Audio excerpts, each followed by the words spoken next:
you are really designing it for those who you have something in mind for. And if it happens to capture more people, then great. And if not, then at least you got the information out that you needed to. Sometimes people think that putting in their time plus education is what's going to make them a master stylist, but it's so much more than that. Welcome back, everyone, to the Successful Stylist Academy podcast. I'm your host, Ambrosia Carey. Today, we're hanging out with Caroline Stahl, who is a part of our community with Successful Stylist Academy. I've been watching her grow and develop, and it's been really fun, and I find it super inspiring. So I can't wait to share her story with you guys. Hi, Caroline. I want you to share a little bit about your story, your journey, how you got started in the industry. All right. So my aunt is a hairdresser. I feel like I was kind of born into this industry a little bit. I watched her do my mom's hair, my sister's hair. I'd go see her, and it was just always something I really wanted to do. I never saw myself sitting behind a desk, and I feel like most hairstylists can resonate with that. So after high school, I went straight into hair school, and that was, about 10 years ago. 2012 was when I went to hair school, which is so crazy. And yeah, I just went to hair school, did the thing, graduated, started going through assistant programs, and just I wanted to soak up as much as I possibly could. I didn't want to become a master stylist because I had just been at the same salon for so long and I had built up a clientele. I really wanted to be a true master of my craft, in order to gain that notoriety, so to speak. I love that you speak to that because I feel that sometimes people think that putting in their time plus education is what's going to make them a master stylist, but it's so much more than that. So I love that you were challenging yourself with trying to be under the right guidance and mentorship. So tell me, because I know that you started in Kentucky and then something brought you here. Like if we were to kind of fast forward a little bit, what made that transition happen for you? I was born in Kentucky, vacation in Florida. I always tell people all I had seen of the world was from 75, south down from Kentucky to Florida. And I really just wanted to see more of the world, and I wanted to see more of different people. Hairstyles changed drastically from the south to the northwest, and to learn just as much as I can across the board is really my ultimate goal. So when I left hair school, I went to a really well-known hair school in Ohio. It was an Aveda Institute, and they almost recruit people down from a big salon in Atlanta. And so Atlanta was a big city on my list after hair school. And then for some reason, the West Coast really was just resonating with me. After doing some research on cities in the West Coast, Portland really just caught my eye. And after hair school, I just came out to Portland and tried to figure it out. I've always just admired people who were able to pack up and actually just go somewhere, just and not have any expectations of it other than an adventure. So good for you. So, okay. So if we fast forward a little bit more, cause I already know your history, so it's easy for me to ask you things. I know that it feels like it's fairly recent. Like in the last year, I've been seeing you kind of take an uptick in your education and teaching on TikTok, and I know that you got a really cool article written about you. I'm trying to give you, I want you to brag about it because I think it's so cool. It's awesome that you're putting yourself out there. And I want to hear kind of how you got started with it and what got you going. If I could give any advice to people, it would really just start it. I mean, there's so much content out there, and I think we get stuck in our own heads of oh my gosh, the world is going to see this. Every eye is going to be on this. But that's really not the case. There's, I think, 8 billion people in this world now. And I think something that's very comforting for me is that my little piece of content that I spend a lot of time on is really not going to be seen by that many eyes. And it's not going to be something that people really simmer over for the rest of their lives. It's going to be something that people watch and they like, and then they keep scrolling.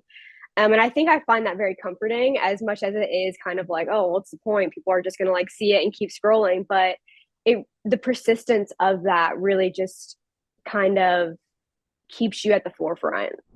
It sounds like you're putting yourself in a position where you're getting more comfortable with being on camera. You're doing it for yourself, but you're also doing it for those who it applies to. And you know that not everyone's going to be sitting there ridiculing you and judging like everything that you're doing. And that's freeing for you. I love that you even spoke to that piece, because I think sometimes we can get in our own like perfectionist head and we're thinking of things from our own perspective, which like little tiny things like telling a client not to put conditioner on their roots or something like that. It's something that's so basic and simple that we know.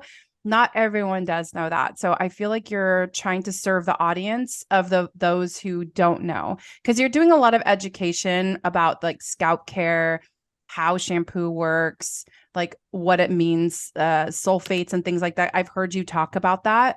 So I think it's cool that you're there trying to educate about not just the products, but how to use those products. So what got you in a position? I know that you were posting on TikTok on a regular basis. Like, how did you set up your schedule when you started posting, and how have you been able to remain consistent with that? I work a 4-day work week schedule. So I'm taking clients 4 days a week. And that gives me a day to kind of run around town, pick up color, pick up retail, all of those fun things, the studio owner things. But that's also kind of like a half day for me to curate content and film and write down ideas. And I think just having written down like, okay, what are my things that I want to speak to? For me, I really want to educate other hairstylists, but I also really want to have a platform and a resource for clients to go to, because there's so much information and there's so much marketing, and a lot of it is very eye catching, so to speak. Like a lot of things are put out there in order to catch your attention, even though they might not be accurate. A big one I always like to reference is when people put a heat protectant on perm paper and then run a flat iron over it. Like it's wildly inaccurate, but it's very eye catching. So I think I really just wanted to dive into some research and kind of clear the air a little bit, and have a place for clients to be like, okay, she told me this in the salon, but I forgot. It's a lot of information. And so it really was a place for me to teach people, but also for clients to reference back to, just so when they're at home, they kind of have me in their back pocket. As far as the schedule goes, it's pretty fluid, but I really try to film on Wednesdays. So it's kind of like a 1 day a week. And then throughout the week, people will comment, and then it gives me the chance to, reply to a quick thing real quick. But as far as like curating content, I really only do about 1 day a week as it fits my schedule. That feels a lot more feasible than doing something every single day, I think. Or at least you Yes. pick a day for something to go out every single day. So that's relevant. And I love that you even spoke to the fact that when somebody comments, maybe it helps you decide on making something for that person specifically. So it sounds like you are really designing it for those who you have something in mind for. And if it happens to capture more people, then great. And if not, then at least you got the information out that you needed to. I didn't realize, first of all, that you moved here and then left and then moved back. So I would love to hear like what gap happened at the point where you were in a larger commission-based salon. Mm-hmm. And then you made a decision to start in a suite. So what happened at that point? Was there something that you were like, this is what I want? You were just trying it out. So is there a story to that? Yes and no. I actually never envisioned myself in a studio suite ever.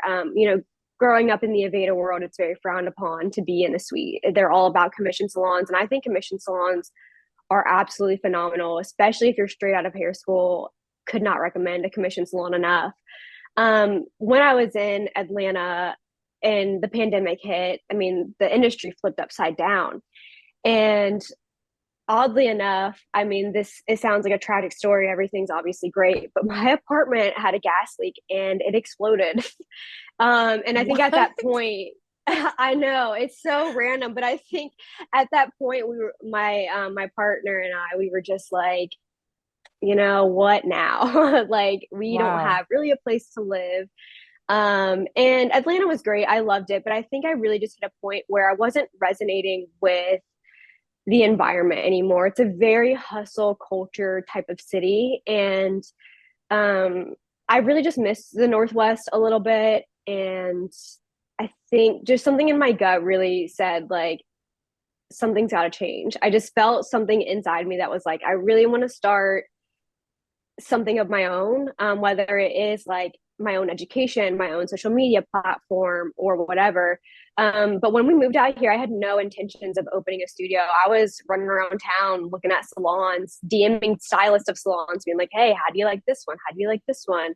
And what I found was Portland was so shut down at that moment when we moved back that a lot of these salons were kind of like they didn't have clients to give me, you know? And that was my driving factor of going to a salon was they have a built-in clientele to feed to stylists. And I think I just had this moment of like, well, if I'm going to be hustling on social media and DMing people and engaging with the local community, I might as well just have my own thing. And I think I just had never done it before. And I love a challenge. And no greater challenge than moving to a new city in a pandemic, knowing no one, and building something really from the ground up. And that's, I think I can now look back and say that I'm happy that I did that. But I think everyone in my life was telling me that that was the dumbest idea ever. And it does sound like it. I don't recommend it. But I think I really was just up for the challenge. You know, I had hit a great milestone at a commission salon, which was a big goal of mine was to hit six figures as a hairstylist. And, you know, I hit that point and I just didn't feel like I earned it, I guess. I don't know if it was the imposter syndrome or whatever, but I just felt like it was almost handed to me. And because I, you know, worked at a very successful salon that had, you know, 60 years of a clientele built up, and I just almost felt like I didn't work for it myself. Although I did. It's so silly to say that, but I think I really just wanted to prove to myself that if I can build something from the ground up and be successful at it, I can do anything. That makes sense, actually. You really wanted to challenge yourself and you wanted to take 100% ownership. And I get that because when you're working in a commission salon, even though you're the one who is physically doing the work, even though you're the one who's nurturing the relationships, when you are in a space that has a lot of clients funneling into it, you're like, well, what percentage is actually someone that wants to see me for me? And what percentage is coming in just because I'm here to do the service or the act? So I get that part. What do you feel like have been the biggest challenges? Because you've been doing suite ownership now for a couple of years, right? A few years. Yeah, so how's almost that two been? years. Okay, almost 2 years. It's hard. Yeah, I mean, it's a challenge. I mean, Yeah. I knew going into it that it would be hard, but and I'm a hard worker, but sometimes I look back and I'm like, I don't remember the last time I actually had like a full day off where I'm not like thinking about work. It really is a day-to-day thing, especially when you're new to a city and you don't have clients. It's okay, well, next week's a little bit empty. No one's calling, you know, I'm not relying on the receptionist to book these appointments while I'm not there. It's me, it's all me. And it was very stressful, but I think it really lights the fire under you to kind of figure it out. Yeah, that makes But it's sense because hard. it's you yourself and you. I get it. Yeah, very much. What are the most rewarding parts about it? Let's hear both sides of it. I know it's a lot of hard work, but there's got to be reward on the other end because you're sticking with it. And I think maybe after that, I really want to hear more about this like TikTok journey because it's offered like more opportunities for you. So tell me first, like, what have you been liking about suite ownership? I think I like that it is all me. I like that I can choose whatever retail I want. I like the freedom and the flexibility. I can change my schedule as I need to. You know, if I'm feeling really burnt out or it's a really heavy week of client stories, you know, if there's a gap somewhere next week, I can just block it off and not have to ask anyone. I think it really gives you a lot of freedom and flexibility. But the double-edged sword to that is that it really is all you. And then hopefully like with insurance and all that stuff, like I know that you have a partner. How have you been able to maneuver that? I just really do everything through QuickBooks. I mean, I'm not a CPA. I'm not giving financial advice to anybody, but I do a lot of things through QuickBooks, and they have a health marketplace that you can sign up for health insurance for small business owners, and that's what I go through, and it's been great so far. Wow, I actually didn't know that. I had no idea just because we are like a group, obviously. So we're on a group right through the salon. So I had no idea that they offer that. That's really smart of them to actually put that together. One of my favorite parts of the industry is that even if you choose to specialize in something, that doesn't mean that you can't change it or add things in. And it's not like you decided that you were like, well, I'm going to start working on cars on top of doing hair. You know, it's like it's all still hair. I think I would really love to just continue what I'm doing and educating. I would love to almost bridge the gap between stylist and client.